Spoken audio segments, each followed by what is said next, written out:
సైకోలను పెంచేది జగన్, సమాజాన్ని రక్షించేది కూటమి ప్రభుత్వమే అంటూ మాజీ ముఖ్యమంత్రి వైఎస్ జగన్ పై తీవ్ర విమర్శలు చేశారు మంత్రి కొమ్మారెడ్డి పట్టాభిరామ్. రాష్ట్రంలో శాంతి భద్రతల విషయంలో కూటమి ప్రభుత్వం రాజీ పడదని స్పష్టం చేసిన ఆయన నేరాలకు పాల్పడే వారిపై కఠిన చర్యలు కొనసాగుతున్నాయని చెప్పారు. ప్రజల భద్రతే ప్రభుత్వ తొలి ప్రాధాన్యమని పేర్కొన్నారు. వైసీపీ పాలనలో హింసాత్మక ఘటనలు పెరిగాయని, అలాంటి పరిస్థితులను కూటమి ప్రభుత్వం అరికట్టేందుకు చర్యలు తీసుకుంటుందని పట్టాభిరామ్ ఆరోపించారు. చట్టాన్ని చేతుల్లోకి తీసుకునే వారిని ఎట్టి పరిస్థితుల్లోనూ ఉపేక్షించబోమని హెచ్చరించారు. రాష్ట్రంలో శాంతి భద్రతల పరిరక్షణకు ప్రభుత్వం కట్టుబడి ఉందని ఆయన స్పష్టం చేశారు.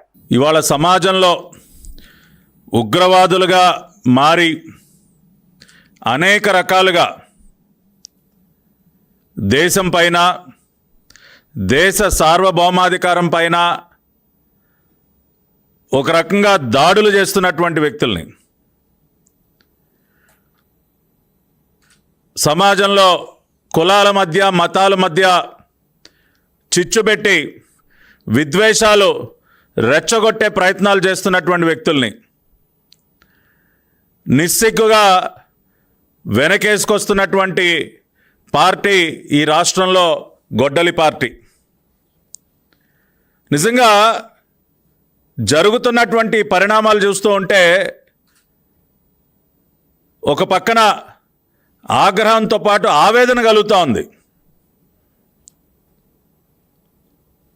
ప్రజాస్వామ్య దేశం అయినటువంటి భారతదేశంలో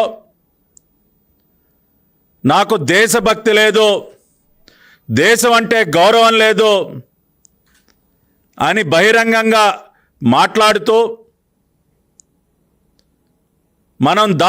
మన దేశం పైన దాడి చేసినటువంటి ఉగ్రవాదులపైన సానుభూతి వ్యక్తపరుస్తూ మాట్లాడేటటువంటి వ్యక్తుల్ని వాళ్ళ వెనకేసుకురావటమే కాకుండా అన్ని రకాలుగా తమ అండదండల్ని అందిస్తున్నటువంటి పార్టీ గొడ్డలి పార్టీ. ఆ పార్టీ అధ్యక్షుడు జగన్మోహన్ రెడ్డి. ఇప్పటికీ అర్థమై ఉంటుంది నేను ఎవరి గురించి మాట్లాడుతూ ఉన్నాను. బచ్చలకూర జోసెఫ్ అలియాస్ రావణ్, ప్రశ్న రావణ్.